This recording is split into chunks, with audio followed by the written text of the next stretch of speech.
is the e-NABLE. Oh, here we are. We're live. This is the e-NABLE 2015-09-14 Hangout on Air for R&D group, and we've got a full house, so I'm going live. So you were telling me, Keith, that you have or that you would spend a little time talking to somebody at a recent fair about a filament maker that they were working on. Yeah, actually, I was one of two booths at the Orlando Maker Fair. I was there more or less representing the e-NABLE Community Foundation programs, like talking about the making hand kits and the EC3, you know what I'm talking about, education thing. But the person at a booth right next to me was there with a filament extruder. He was making his own filament. In fact, I made my e-NABLE sign out of his filament. Nice. But in having some conversations with him, he was talking about possibly looking into researching and developing some different polymers. And I know that some of the things that we're trying to do are things like filament that's not as susceptible to heat and humidity for some of the warmer climates. And of course, we're always looking for things like medical grade nylon that's printable on mortal printers and food safe stuff like that. But anyway, it was pretty interesting, and I'm always interested in the idea of just being able to recycle all the plastic we throw away, all the water bottles and crap like that. Get a new use my out son of actually interviewed him, and I'll throw it up on my YouTube channel. I'm a little slow in the editing because I'm just learning it, but I might just throw up the raw video. It was interesting to hear him talk briefly about the machine he made. He works for a company that does the larger industrial ones, the six-figure machines. They make a variety of machines, but this was one that he himself had made for. He said it was a little over 4,000 in parts, but about 8,500 is what he sells it for. So still not exactly an affordable one. But I had been talking to him about how much more R&D time, money, effort, whatever it would take to get one that you could sell for about 1,000, and so it was just the start of a conversation. But it was a really interesting guy that seemed to know a lot about a lot, and he's really interested in helping us out. Seems like he and his company have quite a list of engineering and chemistry and things behind them. So yeah, those chemistry degrees are where we start getting, or where it starts getting really useful with the filaments, with different types of plastics to play with, knowing all the MSDS and other safety and whatever about the plastics that are being melted. Also knowing what kind of strength you're going to have from whatever you're printing. Anna and John joined. And let's see, we have Richard Vandermeer, we have Nathaniel Stenzel, Keith, I didn't catch your last name. Oh, Johnson, Keith Johnson. Johnson, cool. John Diamond, Jen Mankoff, Chuck, you may have to correct me on pronouncing your last name, Antolis? Let me actually read it.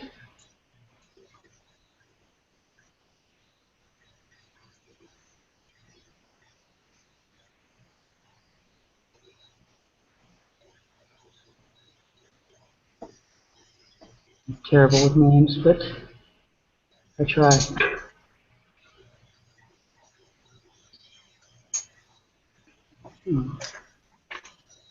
So, anybody else have anything new that they wanted to talk about, or anything cool that came up? I haven't had a chance to watch the Hangout that I missed from 2 weeks ago. I have been kind of crazy busy after my vacation, trying to get everything working at work. Anything interesting come up that we would like to talk about again, or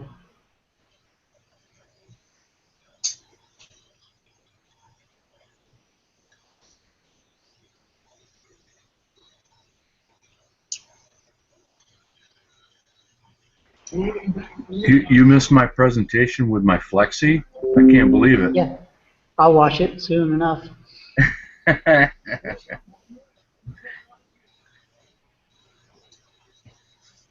What did you do? What was going on? Just a flexi hand, or were you playing with the filament? Sorry, go ahead. Lydia just wanted me to show off some of the stuff I was doing. I've been having some pretty good success with my with Flexi, all the different filaments. I got 2 machines that were sponsored to me that I guess they like Flexi because I've been printing Flexi hands like crazy. Nice. Using NinjaFlex, or are you using like Filaflex? Doesn't matter. Filaflex, NinjaFlex, any of them. It's smooth operation. Nice. Yeah, I was really impressed. I really didn't even have to adjust anything for the different filaments either. It stayed right, right in line, and it stayed tuned with all of them. So they had their own proprietary filament, and then of course obviously NinjaFlex, and then the Filaflex. Right. I decided to go with all 3 and see what was going to happen, and I was really impressed. I couldn't believe it. I went through a whole kilo of filament in a couple days. What was the name of the printer that you've got? It's from PrintRite. It's called a Kaleido 3D. The one that I'm having the most success with is the Kaleido 3D 2.0. I typically use that one for the Flex. Then I got a bigger machine, which is a 12 by 12 by 18 build. That's a Kaleido X3045, which is a beast. But it has a really, really, really accurate resolution. I actually printed a hand on it. Printed a hand at 0.50. Nice. It's only probably. How is the name of the printer spelled? Well, it's PrintRite, and then they call it Kaleido. C-O, capital L, I, capital D, little O, and you should get whatever. If you're Googling that should pop up, but Kaleido 3D, it's by PrintRite. Okay, PrintRite, R-I-T-E. PrintRite is spelled R-I-T-E. Got it.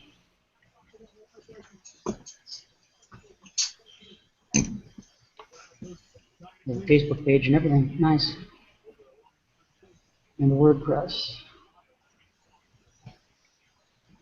Yeah, they first they sponsored me with a big one, the X3045, and then they wanted me to be able to kind of promote their printer. So then I told them I wasn't going to carry around a 100-pound 3D printer. That wasn't going to happen. So what I did was, I told them, I said I'll be more than happy to, promote the printers, but you're going to have to give me something I can drive around with, and they sent me the 2.0. So I got 2 pretty awesome printers. Cool. I'm posting a link to their main webpage, I think, into the sidebar. Oh yeah, yeah. They the only thing they asked for me was they had a friend of theirs that had lost his fingers, so they wanted a hand. So I printed them a hand. Nice. No problem. And then actually I got 2 that are getting ready to go out tonight that they want to use. They got some big convention going on in China, and so I printed a Raptor Reloaded and a Flexi Hand 2. The Flexi Hand 2 I printed at 0.75 so I could show the smaller detail of the resolution for them.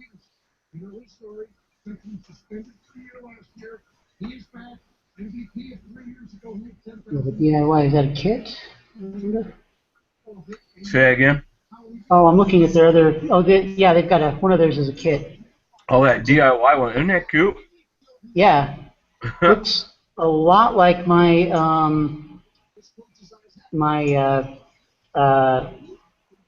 Maki box. Is that the one I had? One of my 2 kit printers that I built. About the same price range too. Except mine was all wooden parts, and this one looks like it's all plastic, which is kind of cool. Yeah, the Toledo 2.0 is now called the 2.0 Plus. I just found that out.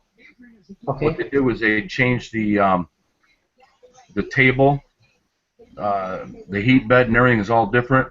Used to be you used to have to use like those big binder clips to hold the glass on.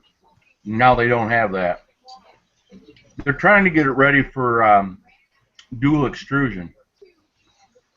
Right.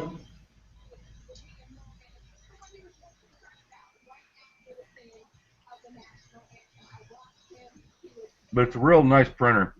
And it's nice to be able to see it. And it's actually really good for show and tell, because, I mean, with that clear acrylic, you can see everything on the inside of it. Yeah. So you see all working. You watch the print as it's being made. Yeah. Without You can anything else at all. beautifully. Check out that X3045 one. Okay, opening it up now.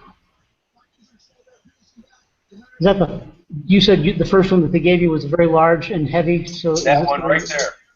Yeah. Yes. That weighs about 100 pounds. Yeah, I would imagine. That build size that's on there, yeah, that's a little inaccurate. Okay. The table's about 13 by 13 by, well, obviously there's at least 18 inches of room. Right. That's huge. I'm actually the only one, I understand I'm the only one right now in the world that has one of them. They haven't released them yet for full, what do you call it, full retail or whatever. Okay. I've been kind of doing R&D for them on it. Very simple to operate. They work great right out of the box. Like they have on the selections, they've got whether you've got a US plug or a UK plug you're plugging it into. Say it again. Oh, if you can see where I'm looking right now, they have a plug option. Oh yeah. They've got US and UK. Yeah. Yeah, so you can get the proper electrical plug-in. The newer models, I don't even know what that one is. I've never even seen that one before. The 2020. That must be a real new one. Yeah, looks like it's an 8 by 8 by 8. That's kind of small. Yeah. Huh. Or 20 by 20 by 20 in centimeters.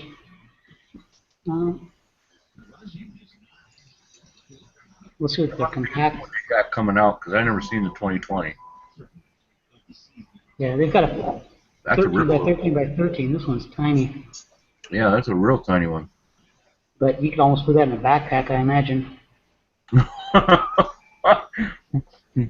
Fold it up like a laptop. Yeah. But they're good machines, really good machines. They look well engineered. They look very clean and well put together. I've had no problem with mine. I mean, right out of the box,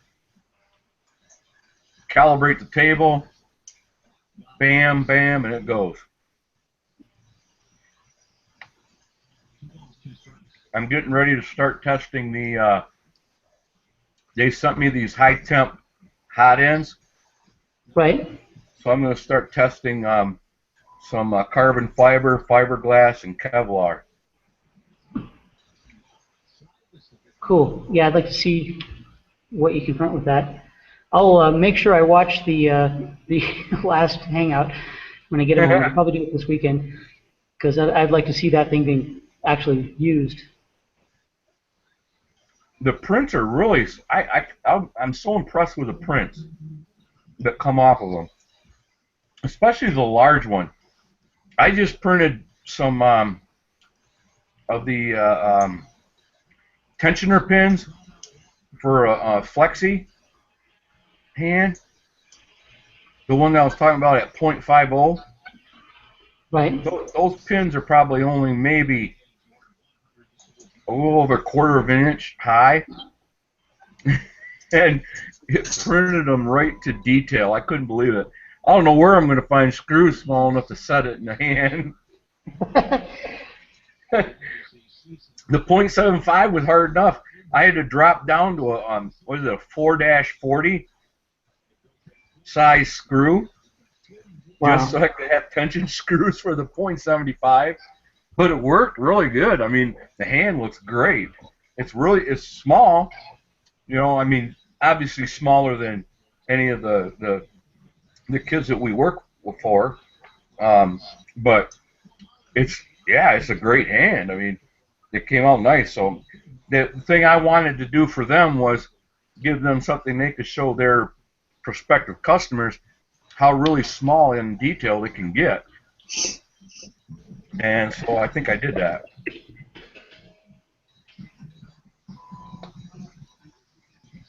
Turn the Q&A on.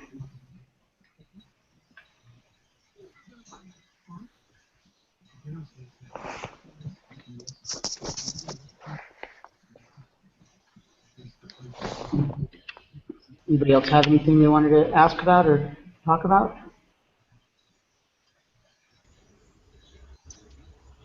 Well, I was curious.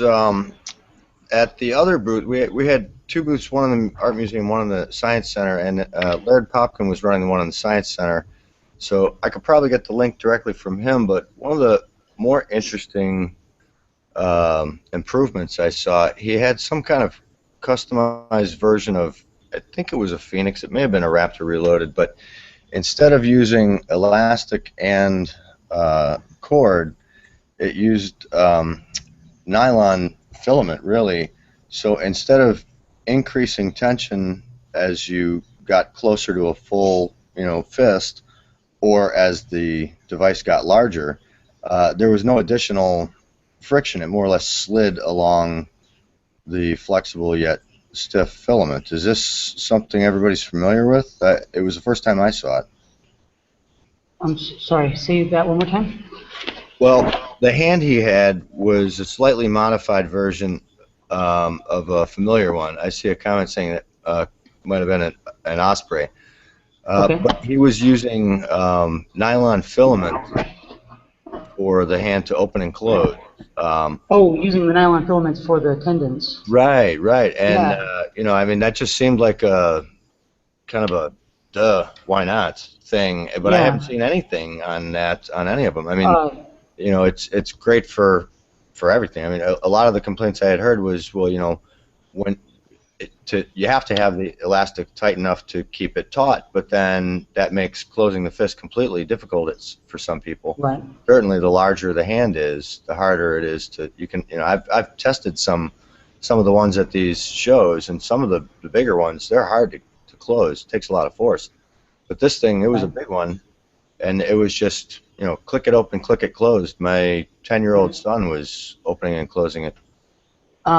Peregrine Hawthorne uses just the filaments, no elastics, with his hands, and they are push-pull. He's got enough things keeping the cables from buckling on the back of the hand that just pushing it, pulls the fingers tight, and then extending it pushes the fingers out. Yeah, I mean that's such an awesome, the Bowden cable style. But does anybody familiar with where? I mean, is that just a one-off thing that a couple people are working on their own, or There is this are something that we've downloaded, like that we can there are download? have been a few people messing with it. Mostly Peter and Peregrine have been doing a lot of things with the push-pull arrangement for exactly that reason. You don't have to put a lot of pressure to keep a grip on something. In fact, Peter is going through the beta test phase at the moment, all documented through the forum. I'm halfway through building an Osprey with him. So I agree, it's a fascinating new approach to overcoming the resistance to the elastic approach. Oh yeah, when I saw that demonstrated, I thought, okay, are we working on modifications for all of the hands to do that to accept this? Because that's just such a no-brainer. Like, Yeah. like the it's on a par with the thermal forming the gauntlet instead of letting it Right. break 5 times. It's a brilliant idea that we all need to be using.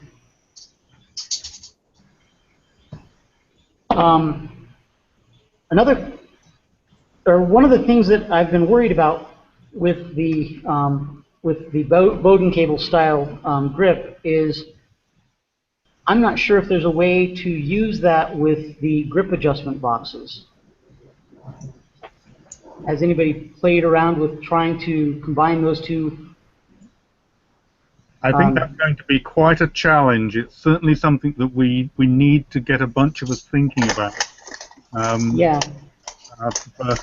I've got the beginnings of the Osprey here. I mean, this is what it looks like. It hasn't got its nylon filament to control it yet. I had to place the order yesterday, so I'm waiting for it to come in.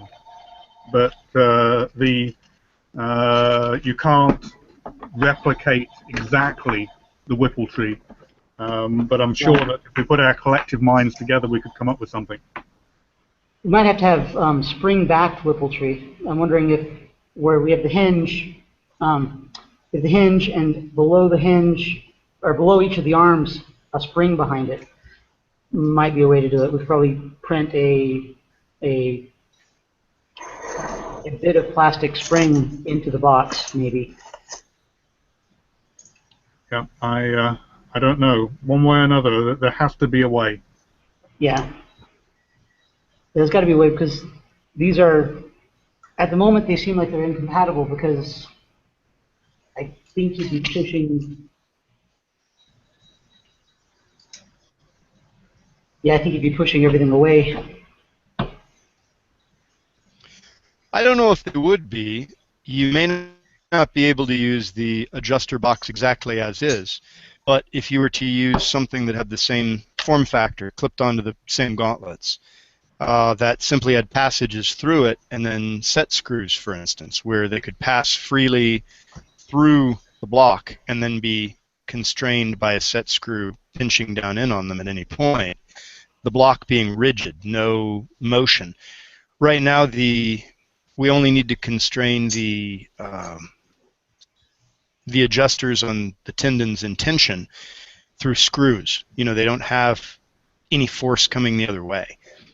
Right. So, if we lock everything down with like sleeves, then the problem might go away. I mostly worry at the place where the tendons go through the Whipple tree and then go back up. I can see the fold pushing through the hole instead of pushing the cable forward. But if we constrict the passages that they go through, that might go away. I'm not sure how to visualize that exactly.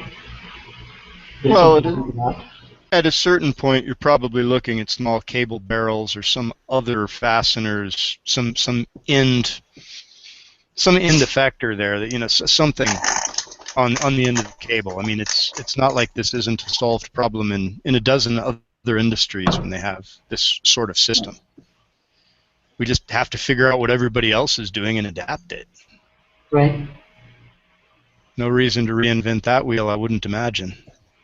No, research will probably figure it out. I'll start digging around and see what else I can find. I mean, the Whipple tree mostly came from horse and carriage attachments, for redistributing weight that way. I'm not sure what else is where else it's being used for adapting force in, like hands is the only place I've seen it used. I probably ought to do more research. I probably ask Skip some more questions, since he's probably already done all this research.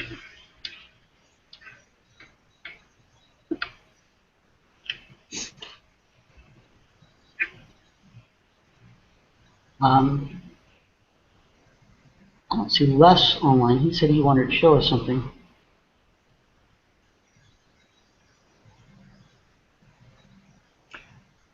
If you want, I could show you a K1.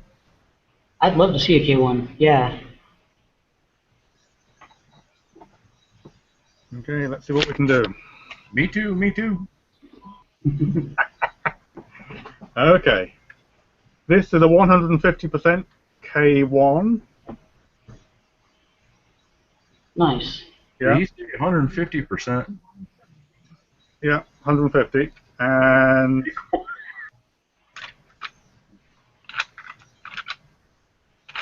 that's the action. It really is, it's a concept model. We mustn't think of it as anything more than a working concept. It's not ready for field trial. Right. But it's an interesting architectural and artistic diversion. Showing up on the main screen. It's got some very interesting ideas in it.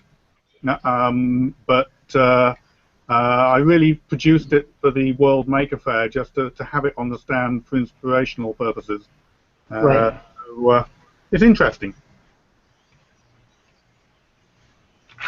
Yeah. The finger designs were always interesting when I've looked at it. When we were looking at the models, I really liked the way the fingers looked. When I first tried to print it, I was printing on capped on tape on my rep wrap, and Right. the adhesion was partial. So I was always fighting the adhesion. In desperation, I put a bit of blue painter's tape on when I had some trouble with some replacement tape. The adhesion was so good, I've just given up with the captain and covered the whole bed in painter's tape. It works beautifully. And Right. I always thought of it as the poor man's approach to a build plate, but I'm not going back. I'm sticking with my blue tape. And Right. that was the point where I said, okay, I had a... So you don't know how many people. Yeah, you don't know how many people are afraid to acknowledge that they use blue painter's tape. They all hide it, but everybody who's been printing for any period of time, we've all gone to blue painter's tape. I don't know Yep. anybody who doesn't. They hide it when you come to their shop, but everybody uses it. It doesn't look pretty, but it works. Yeah. Yeah.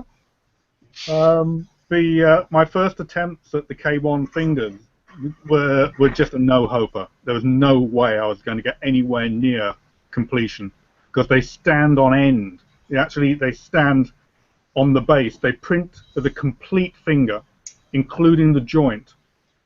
And when it's finished, and it's about 2 or 3 inches high, you just take it off the bed and you snap the finger, and it's got the joint already in it. Neat.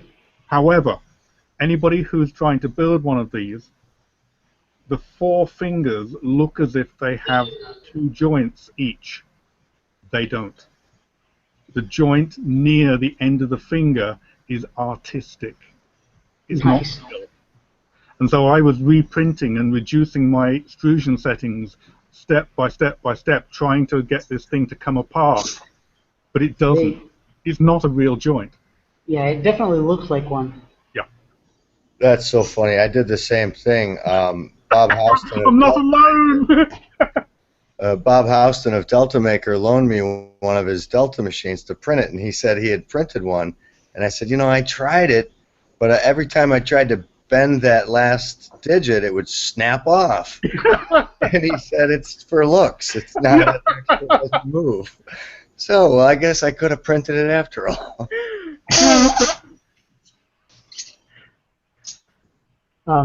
I don't mind the blue color in the painter's tape. It's enough that I put a lot of it in my hair extensions this year.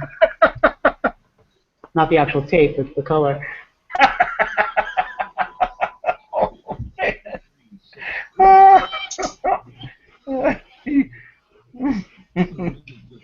I don't have my portable blacklight with me, but these are really vibrant under a blacklight. It's that Burning Man time of year. Yes, it is. And I'm going to enjoy these raids as long as I can get away with it. I work in the mining industry, so it might not be very much longer before I have to get them taken out, but for the meantime, I'm enjoying them.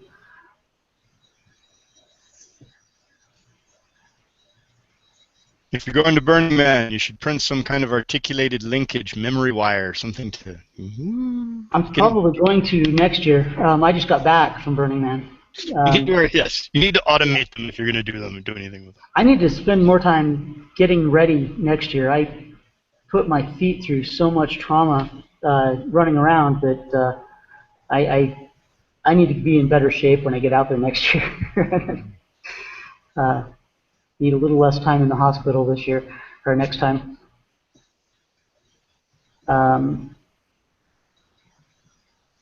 But yeah, I also need to get a little bit more time, get my printers up and running and set up and printing something at least a few months before I get out there so that I can actually have some toys to show off to people. Everybody out there was fascinated by the project we're doing. It was kind of fun to talk about it with people. Got a quick question for the group. Has anybody either purchased, borrowed, played with, or knows anybody who has one of the new Wanhao i3 duplicators, one of those rep-wrap derived commercial printers from China? Yeah, as a matter of fact, I did. There's a lot I could tell you about it, but what is it specifically you're interested in? Well, I'm just interested from the standpoint that, on the basis that, as far as its build envelope size, it is rep-wrap appropriate, and that when people are asking for recommendations, if they're prepared to be a little more hands-on, as any rep-wrap owner would be, but maybe didn't want to go down the build-it-yourself path, or even simply looked at the price and said, this thing is even cheaper than a kit, and is more solidly built than your typical rep-wrap. It looks on the face of it to be a good approach, unless anybody could tell me otherwise. You know, if you approach it as a kit, it's probably going to make you happy. Let's put it this way: the X, Y, and Z axis each had their own failures that a mortal would not have been able to fix. One of them, my first experience was a couple weeks after the Z screw just kind of worked itself out because it wasn't put in well, and I happened to be over at Tampa Makerspace, going over there to do a little hand building demonstration, and was fortunate to have some really good techs there that were able to get it back up and running. But I mean, it took measurements and calibrations and tools that I didn't have at home, and they were able to get it back, but they were pretty surprised that things weren't level, weren't even, weren't soldered correctly. And then the next week or two, the belt on the y-axis fell off, and I ended up adding a washer to keep it from riding out over the wheel. I found it was so common that other people had just used zip ties or something like that. Then the next thing I discovered was the first and one of the last things I discovered was that I had my box for it on the left-hand side, and I would set it to print, and of course it heats up first, and then it starts moving. So I didn't realize until it started printing what was going on, but it kept on buckling in between the stepper motor and the hot end, and I couldn't figure out why, and I thought, you know, this must be garbage filament or something. Then I watched it, and the wires leading from the hot end get so hot that when the filament comes near it, it melts it enough to crimp it, so that as soon as it gets through the stepper, it clogs. Well, so I swapped mine to the other side, and other people that found that out the hard way swapped theirs to have the filament spool holder on top. But as it turns out, this getting too hot problem was a little worse than they had let on, because those cables go up into the chain and manage to work themselves out and cause short circuits. So any one of these issues taken by itself would be kind of not a big deal for most of us. But when you throw them all together and then find out that these were all from really poor build on design, maybe design, maybe build. But the worst part was that they apparently knew all about all of these problems. And there was a video put out on how to fix this one thing about the filament crimping, and oh, don't worry, it only affected the first 50. Well, when mine caught fire, I took video of it, and they had nothing to say. However, I bought it from Maker Geeks, and I sent him a letter saying, well, you know, they haven't contacted me back, and he said, you know, please give them more time. So I said, yeah, I'll give them all the time that they want, but I'm currently writing my YouTube video, and you can add your part of the story when you want to. So he's... Did yours light on fire in the cable chain or near the head? It in the right where it goes into the cable chain. It started smoking and then sparking and orange hot wires, and you know, the thing of it is, so they knew this apparently. And then so I sent that to him, and then Joshua at Maker Geek sent it to the guys at Wanhao. So they didn't respond to me. However, a day or so later, after they heard of the video, they posted what they called a recall on all Wanhao i3s to that day. Not built, but ordered to that day. So the problem still occurred. And their solution for it was showing us how to fix their crappy work on our own by removing the chain and redoing all the wires and all that. So I have very little faith that their product will hold up in the long end. That said, I mean, if you look at it as a $400 kit and you know that you're going to have to rebuild much of it, I'd say okay. But I would definitely not recommend the product or that company's approach really to warranties and the customer to anybody that hasn't printed before, because they're going to be angry at you. All right, that's the input I wanted. Yeah, I would concur not only with that model. We wound up getting one off of a Kickstarter, completely different unit, same price point, all sorts of different issues, but along the same line. And I mean, full disclosure, we build really expensive 3D printers, so I'm going to be a little jaded about the cheaper ones. But seriously, anyone who's used any of the printers that are trying to race to the bottom of the price scale right now, $299, $399, $499, whatever printers, Right. I think they're chasing more people out of 3D printing, because people will spend 16 hours trying to get the printer to print for one and then start it all over again. I think the learning curve's too high, and they spend more time fiddling with them. And we go to shows, and even the manufacturers' reps of the people who build them can't keep their printers going for a whole show. And you either build it yourself or you cough up a thing more than poison somebody to 3D printing at the end of the day. That's new to Right. it anyway. I mean, that may seem a little harsh, but I think they'll spend more time fixing a $400 or $500 printer than it would take to build one themselves.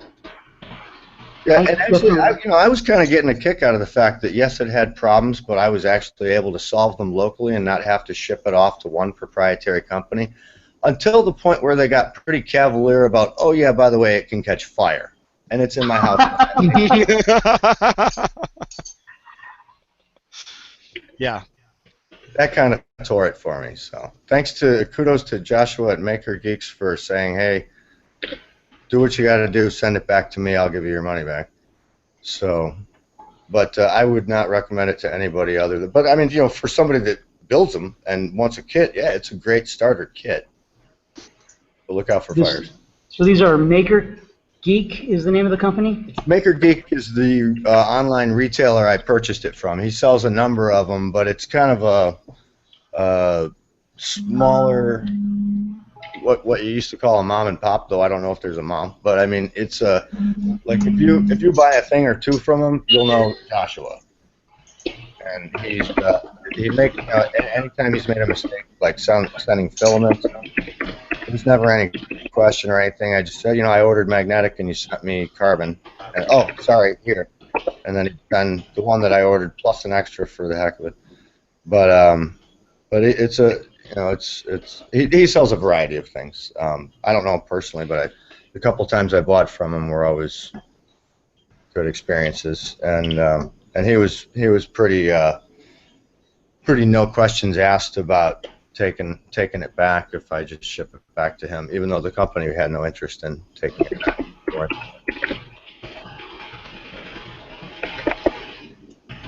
Yeah, you. But you're in the UK, correct, Don? No, I'm in New Jersey.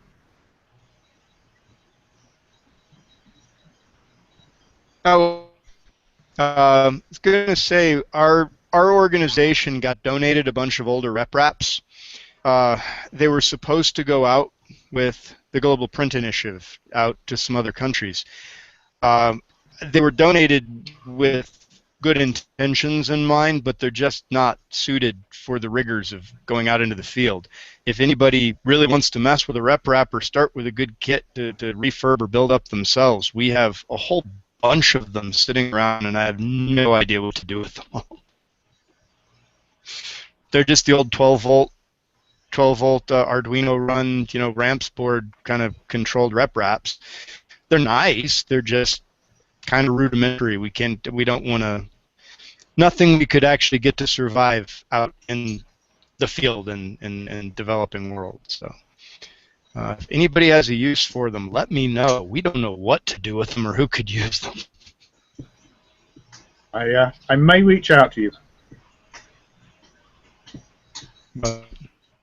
Local fire department for training. Yeah. Oh, they'd be good if somebody had more time than money and wanted to learn 3D printing. It would be great if they were looking to experiment 3D printing, not be able to get one to reliably run for 8 hours a day. I think it would be fine. But that's just keep a fire stick we've got on hand, right?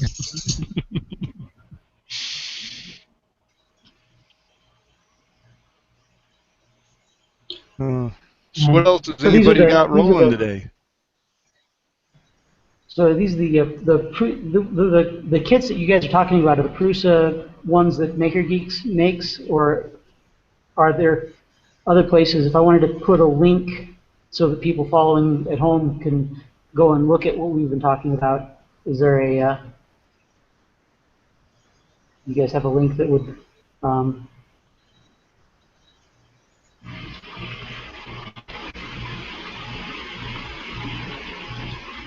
Well, I don't even know whether the company that I bought my kit from 18 months ago even exists any longer. That was DIY Tech Store. They, I think they may have dropped off the commercial globe. But you worked with a kit, did you not, Trouble? Is yours a Maker Farm? Mine was a Maker Farm, yeah. I also have a what is my other? There's another printer that I'm using too that is mostly just sitting on a shelf right now. I need to get it working for my nephew. It's a Maki box or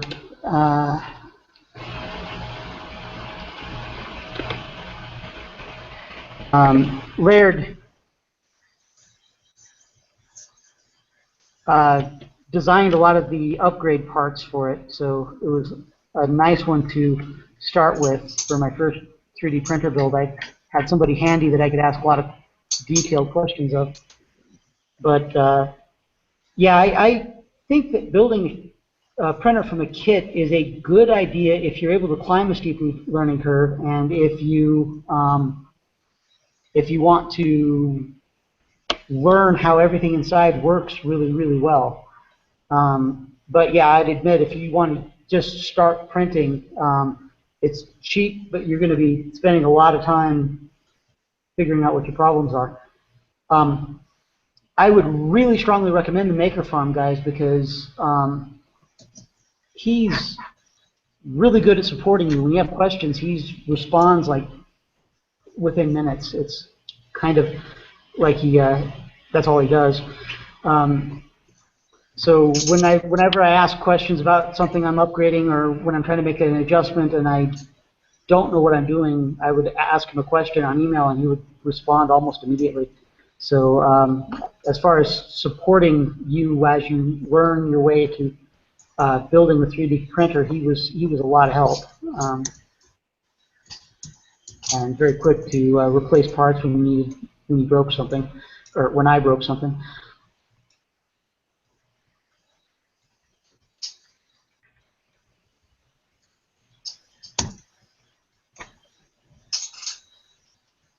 Yeah, I think the learning curve for building a printer is huge, probably larger than most beginners would want to do, but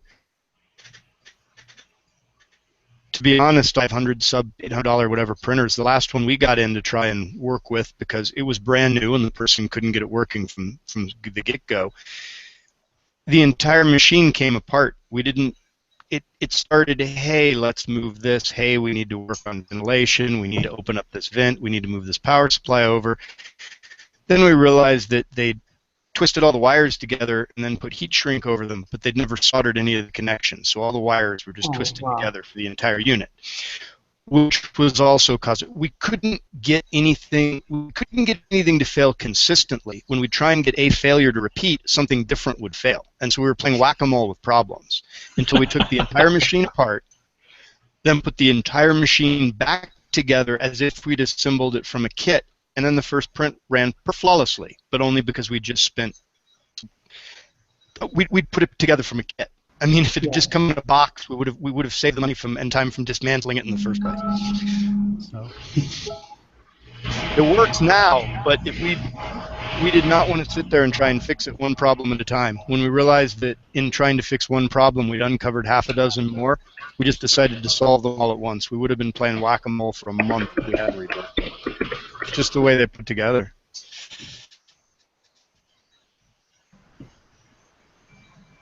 Yeah, definitely. Yeah, I think buying a cheap printer that you're going to end up having to disassemble and put it back together anyway is maybe not a great idea. Like I said, the Maker Farm kits the instructions were really, really well laid out. If you had questions, he explained things to you very, very well. There was a lot to learn, but all the wiring was pretty simple. It was, it's a Prusa kit, so it's just, all the parts stacked together. You have to buy your own power supply for it. So, but he has one that he recommends on his website, and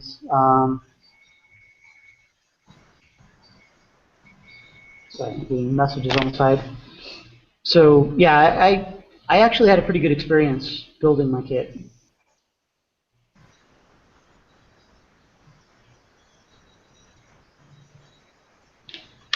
Lydia is suggesting that I track down the WAN HOA warning that Aaron posted a video about. So let me see if I can find that real quick. Aaron Brown of the Wolverine class. Right?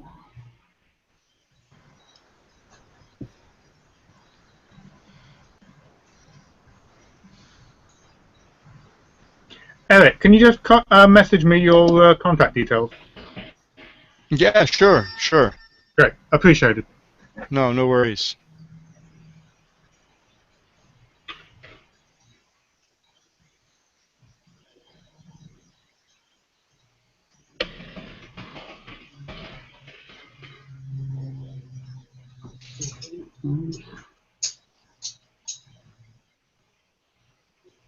Now the next question is, how do I do that from here?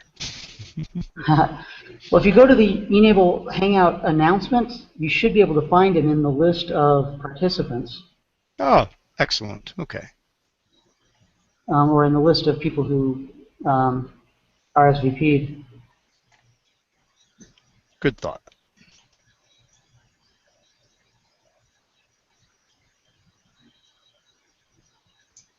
Is my microphone working a little better tonight? Can everybody hear?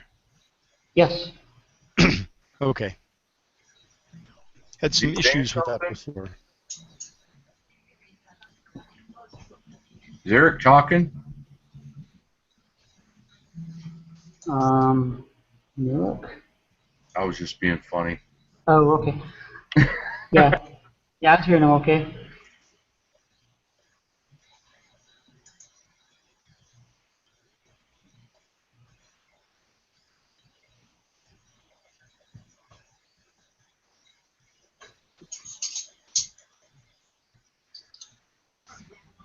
Okay, why is it quiet? Because I'm distracted looking for something else. Oh. Okay. Is anyone going to be heading down to the World Maker Fair in a week and a half's time? In New York?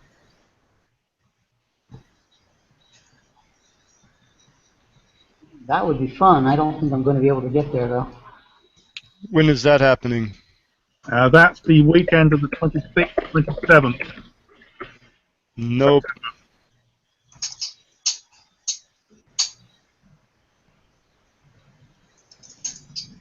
Not going to have the time for that one. I'll be there with Justine and a bunch of others. What kind of stuff are you going to be showing off? Going to have any interactive events or just a display or? We have I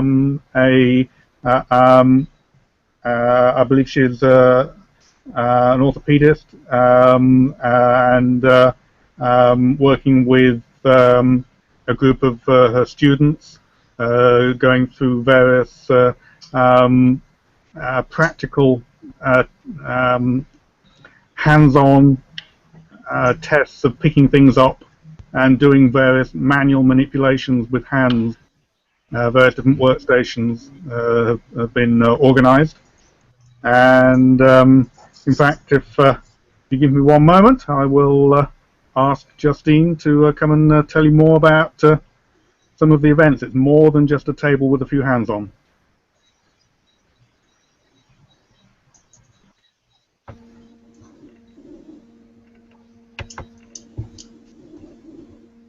So, if you guys look at my screen, I managed to actually get this thing to render Nice. finally. OpenSCAD kind of sucks when it comes to making molds.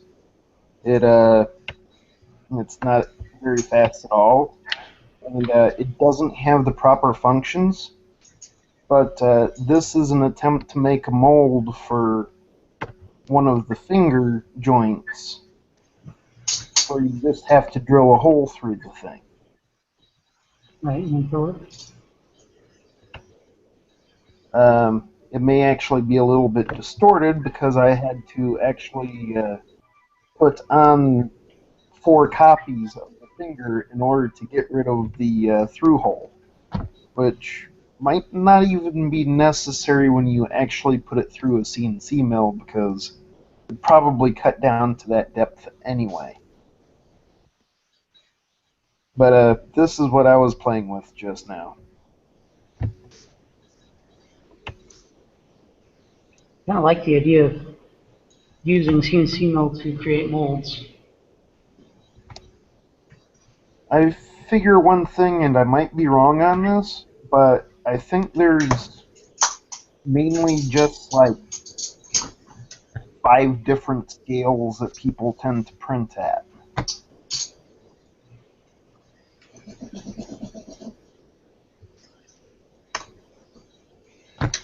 It's like I may be wrong, but I figure a person might be able to just make a set of molds out of something really cheap, like milling it into a 2x4.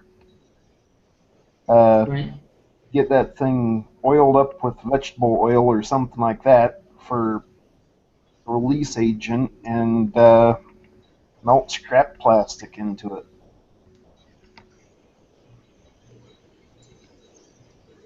And I think we all know that the pellets cost a lot less than the filament does. Right.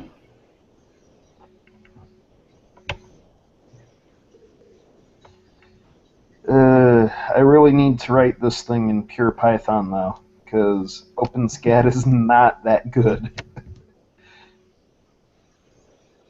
Yeah, it's got some awkward components to the language. I need to play with it a lot more, actually, because I'd like to use it because I like the idea of a scripted CAD software. I like the idea of being able to write it instead of moving the mouse around. One thing about this is if I am going to have it for CNC milling, I can't have the hole down there. It has to be over here on the side. Right. So I'd have to reposition that, and then this thing might maybe work. You might, Hell, yeah, put it on the side, or you might put it like in the fingertip, or not fingertip, but at the narrow end where the joint is. The Like space here? between the two holes, just, yeah, right there.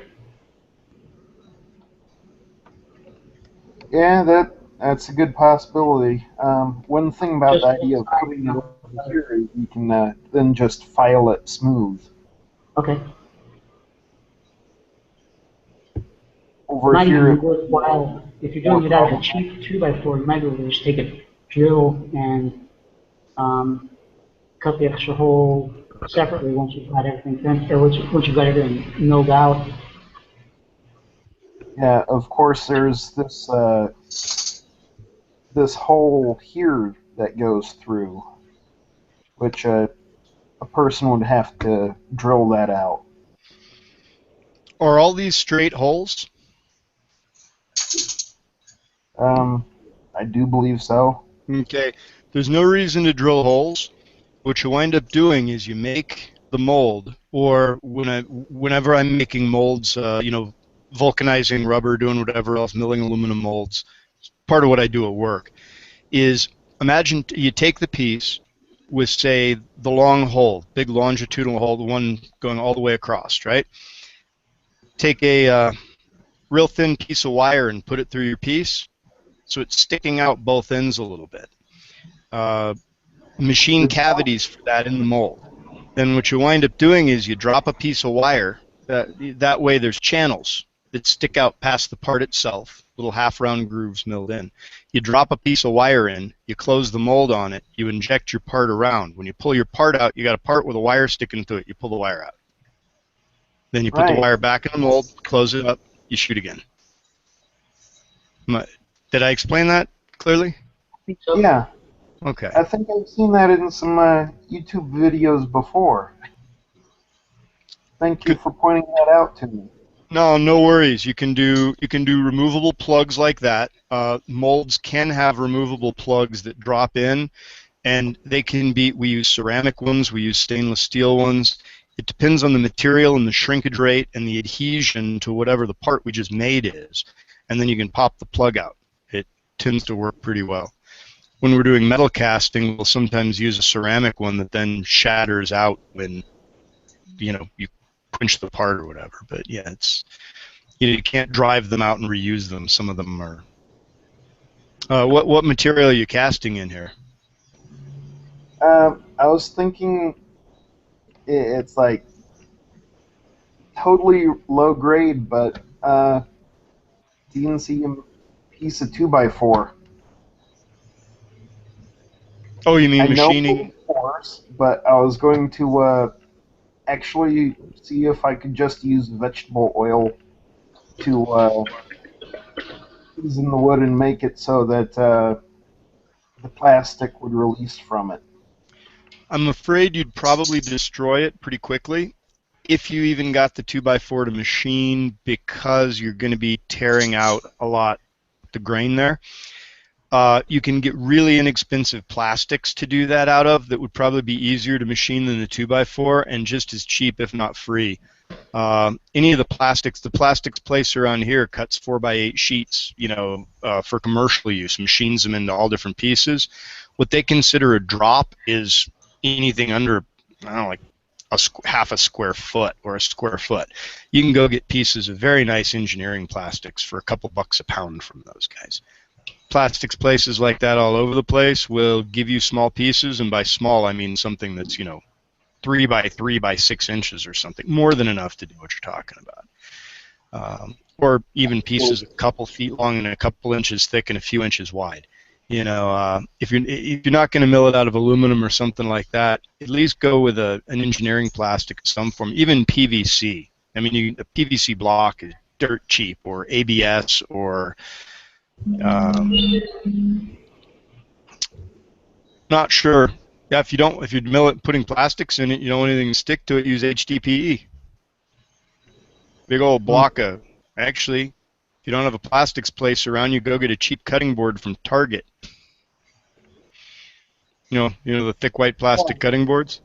That it does sound like another option. Mm.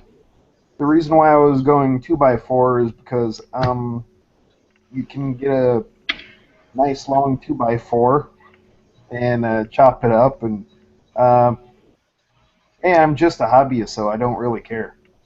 Oh, I would think it might take more time and money and burnt bits and wood to actually try and get those very, very sharp internal edges, and you've got a 2-level shelf there that drop, trying to keep those crisp edges. I'm just afraid with something as soft as a hem for 2x4, you might be ruining your molds after just 2 or 3 tries, just handling, or if you can even get a nice crisp thing to machine without it tearing out. If you can scavenge some plastic, anything, it might work a little better in that respect. What are you talking about putting in it though? Like a resin, like a catalyzed polymer? Probably chopped up milk jug. Oh, so you're talking about injecting it hot, like fluid injection? Yeah, probably. Okay. Although not by any means anywhere close to professional, it's like it might very well just ooze in. Yeah. As I'm a hobbyist, and I don't really care, so it's like I'd be glad just falling flat on my face while trying to learn stuff. Right. Making mistakes is how you learn. Mm-hmm. Yeah.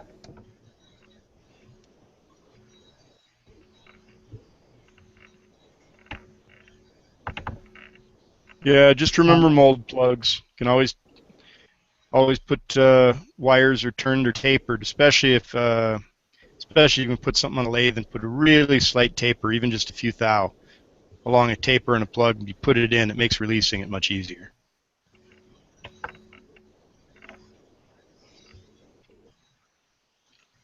All right.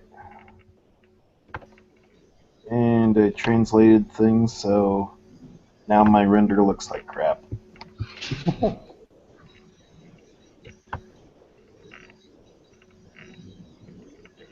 takes a very long time for OpenSCAD to re-render this. Yeah.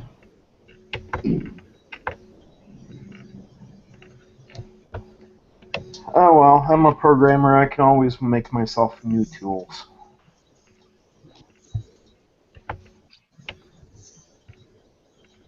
It just takes energy to do that. Right.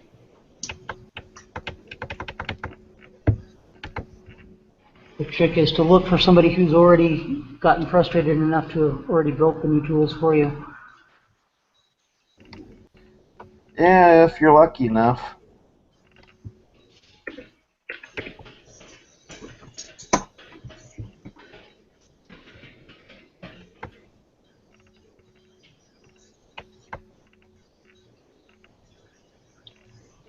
Yeah.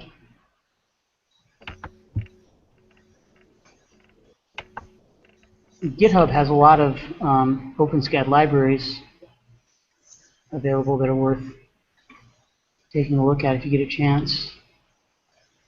Let me share them with you.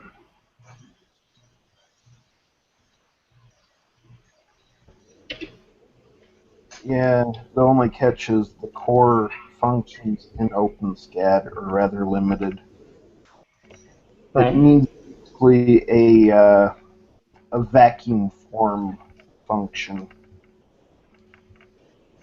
because that's what would make this mold making for me really rock. Right.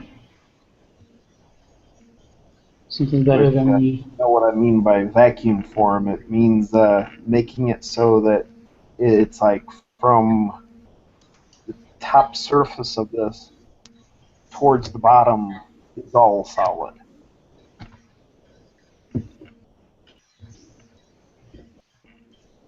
Vacuum forming is a concept. Actual vacuum forming with like Kydex sheet is something that we know we're stuck on 3D printing, but looking at some of the new arms like Skip's working on and all of that, I keep thinking some of the pieces, some of the gauntlets, some of the stuff we have, probably way better suited to vacuum forming than 3D printing. Well, we got to start playing with that a little bit more. There are a few parts that could definitely be used as solid. We just need to manage to get some tools set up so that we can actually take these STL files and generate an STL that will look like the piece that you need.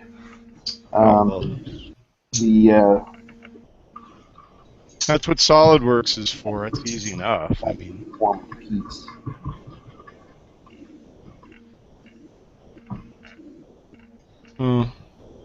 Almost any university lab's going to have the stuff. We've got the stuff around the shop. Whenever I bring up most of the projects, people are like, we're a 3D printing place. It's like, no, we're a prosthetic hand place. There's a difference. We use 3D printing a lot, but that doesn't mean that we're limited to it. So.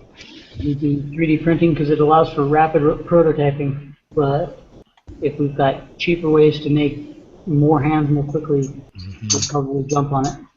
Especially if we have modular parts where there's only 2 or 3 sizes that, for anything from small child all the way to adult, it makes so much sense to, stock a few modular parts and construct whole arms out of them.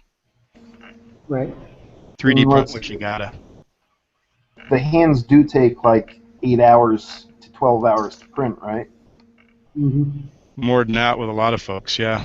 Yeah, it depends on what kind of printer you have, but yeah, they take a while.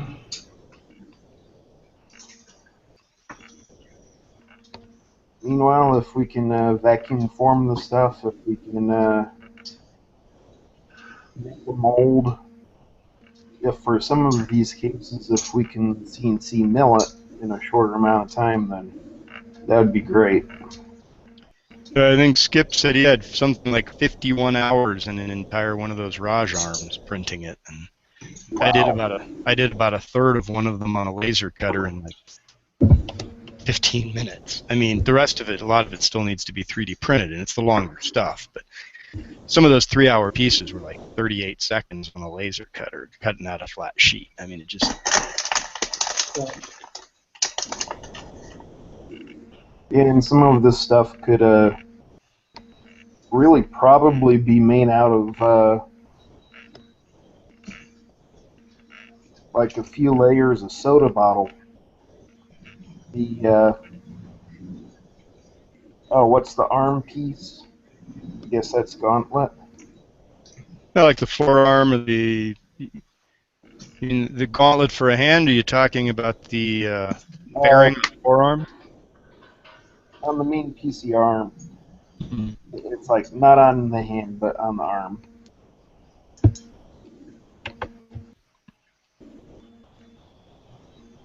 You know, laminates are something. Composites, laminates are something that I'm not sure anybody's experimented with. Probably something else to look into. Still like this thermoforming idea. I think it has a lot of merit. Yeah, different areas to try.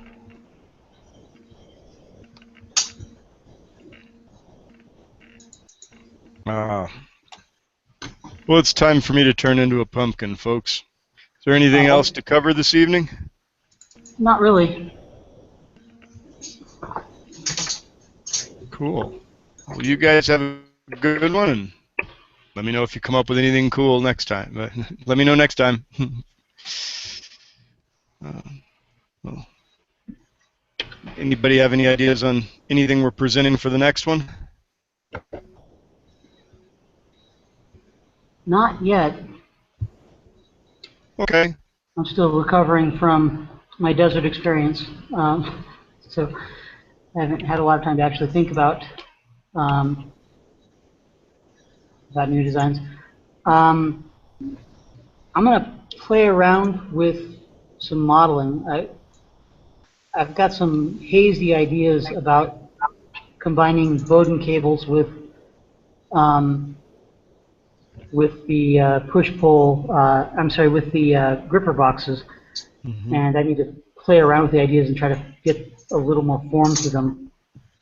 I probably won't have anything printed, but I might have some shareable images to show ideas and see what you guys can do with them. Yeah, well, when you look at Bowden cables, I mean, what's the most common application of a Bowden cable anywhere in the world? Bicycles. Yeah, motorcycles, all that.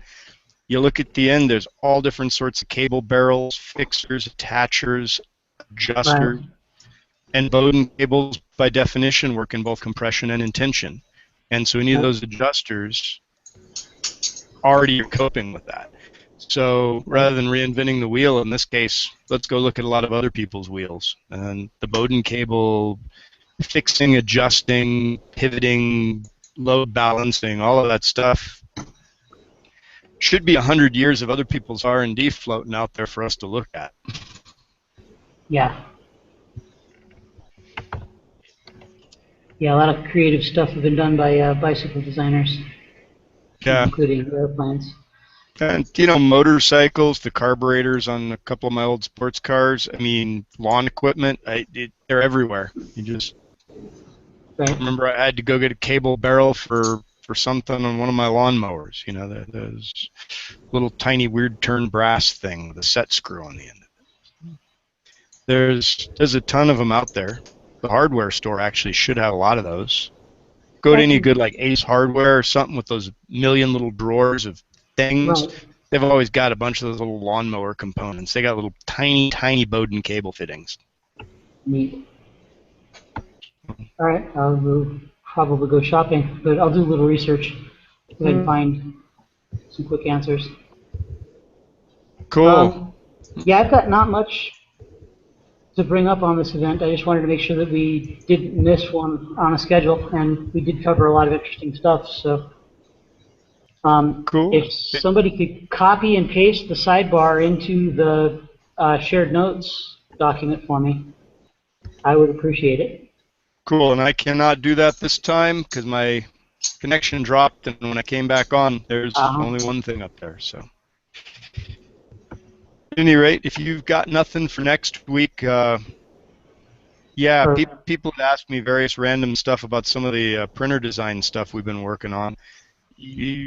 I've been kind of avoiding that because we've been discussing, you know, hands and hand R&D, but you know, want me to set up a printer and a camera on it, and go over kind of what we've been doing on the prosthetic printer side of things, yeah, I can do that. If not, Okay. no big deal. Either way.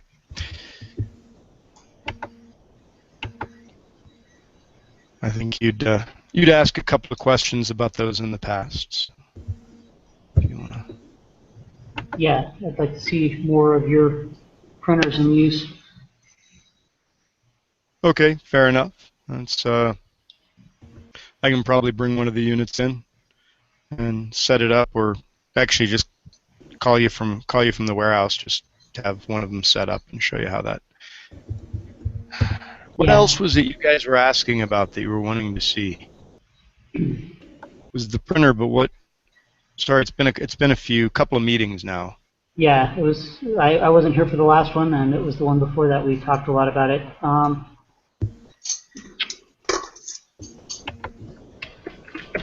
Is it the vacuum dryer for the filament? Was that? Trying to remember. I don't know. Filament feed, filament handling. I don't know. Something to do with filaments. May have been the dual filament head. I don't recall. You were talking about single hot end with multiple extruders pushing filament through it. I think that was one of the things I was interested in seeing. That is kind of fun. It's two cold ends sitting there 90 degrees to one another, feeding it. It's basically two cold ends and a hot end at 120-degree angles. It just filament can run independently into the same heating chamber, same hot end. That's pretty cool. I'd like to see that. I'd really, at some point, like to see that done with 3 filaments. Once you start doing 3, you can do RGB on your prints, or well, 4 CMYK, but yeah, right. We've talked about that kind of thing, except each one of those requires a motor to drive it, obviously. So you either need one motor and a complex clutching mechanism, or you need a hell of a lot of mass on the head. Right. So right now it's just 2, and it's kind of fun. It's interesting, and we haven't really even figured out a great way to address both of them. Right now we have both of those motors getting the same step and direction signals, and we play with it by having an external program sit there and flip the e-NABLE pins for each of the 2 driver chips. So the the printer's printing away thinking it's printing with one filament, and we're externally switching between filaments by switching e-NABLE pins. It's probably not really the way it was intended to be used, but I don't think there's any software out there to really handle what we're doing right now. So I don't know. How would you handle that? Sorry, I'm sidebar trying to discuss how to do the copying the sidebar chat. I missed part of that last sentence. Oh, yeah, the coding, the trying to figure out the mixing the filaments or switching between filaments. We're sort of doing it simply by being able to turn on and off the pins for each of the 2 drivers e-NABLE pins.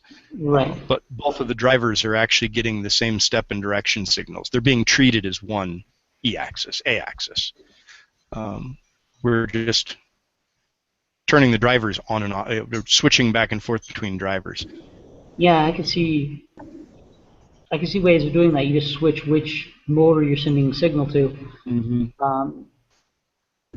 You have to back the filament up at all when you switch filaments? No, not really. You don't have to back the one off when you switch. If you do have to retract and get pressure off of. Right. So if there's space for the other The heated chamber really doesn't have much stuff in it. Yeah, when one stops and the other one's adding the pressure in, you do get some retraction. It's not going to be entirely drip-free, and it's not entirely clean in transitions between colors. But it's actually surprisingly, it's more effective than it would sound for as hokey as we have it set up. Right. Yeah, I'd definitely like to see a sample print while you guys are playing with it. if you Cool. want to do that in 2 weeks. Yeah, I can easily see software being written to handle the two, doing multiple retractions, doing mixing of the colors so you can get fades and bleeds across, color gradients. Right. I can see how the software would work beautifully, but right now we're trying to get it to run on regular software that's not recognizing it. And What are so you using? it's nice because now What are you we can using just as do extra. the software or as the hardware for controlling it? Software or hardware? Both. But I mean, are you using like a? Hate it when words drop out of my head.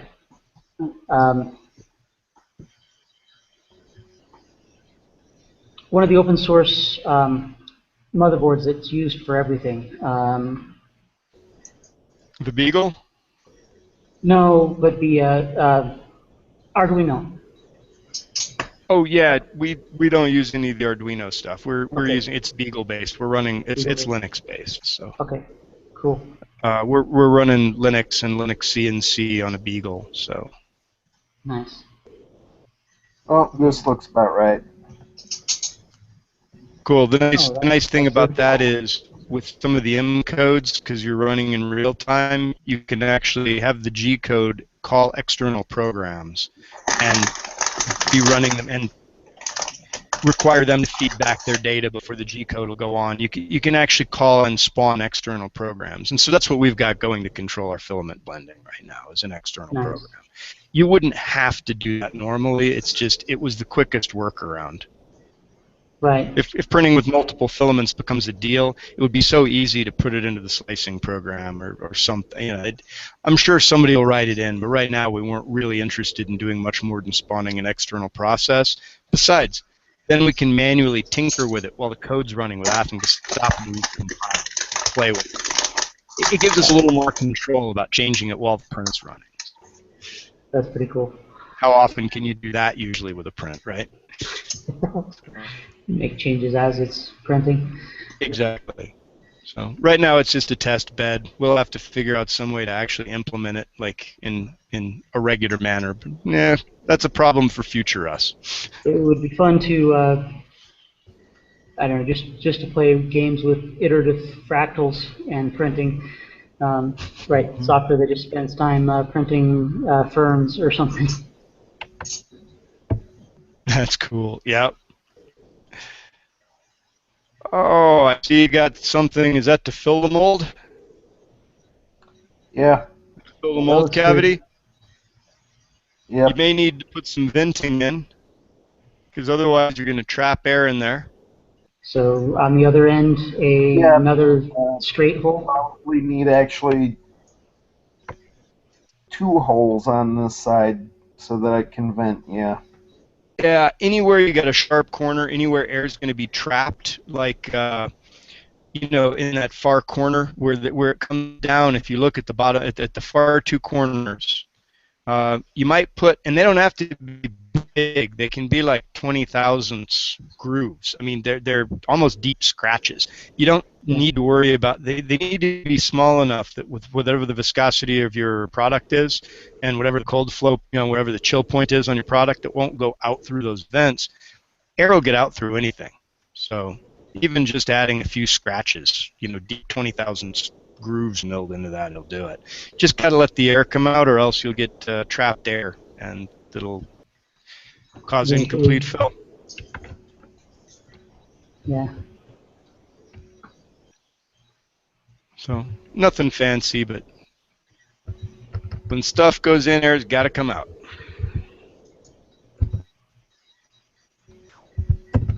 Even when I'm doing mansplaining, you got to pull back the amount of units that you're going to be pulling out. Fill your syringe with air, pump that into the bottle before you pull that back out before you do your injection. Because otherwise, you end up with a vacuum inside the bottle, and you can't pull anything out of it.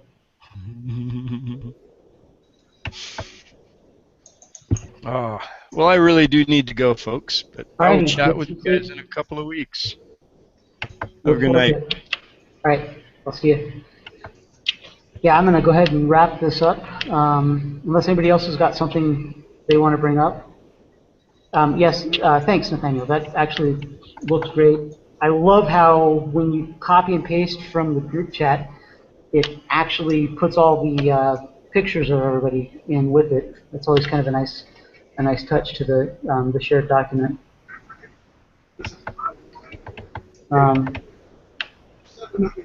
We can't hide that way. Yeah, you know who did what. I usually go and edit out the self-referential link to the shared document. Although it's kind of fun having that there anyway. A link that if you click on it, you open another copy of the document. Oh, okay, I see it. At 10:46. Yeah, and I can pull it out once you've copied and pasted it. I can edit it. But yeah, the 10:46 p.m. You see how it's always trying to re-render the image. I see that. Well, there wasn't anything else to add to it, so I guess you could probably remove it now. Yep. I'll put that document linked in the event posting.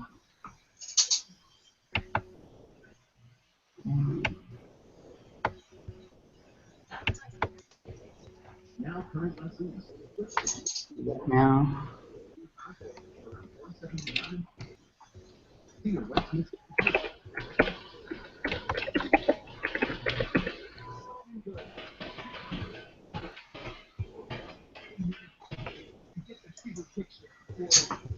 Posted.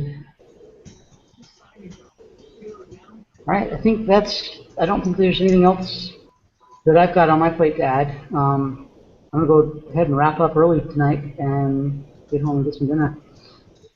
Nice. Thanks for joining us, everybody. It was a fun hangout. And, oh, I guess before I hang up, I should check the Q&A, make sure I didn't miss anything there. It was pretty quiet and dead earlier when I looked. And there's still no questions. So I think this wraps it up. This was the e-NABLE R&D Hangout on Air for 2015, September 14th. And saying goodnight. Oh wait, two popped up. Justine asked, oh, about the fires that we were talking about with the printers earlier. And she mentions that we should talk to Maria Escuela about Scouts being able to use printers. All right, I'm going to go offline.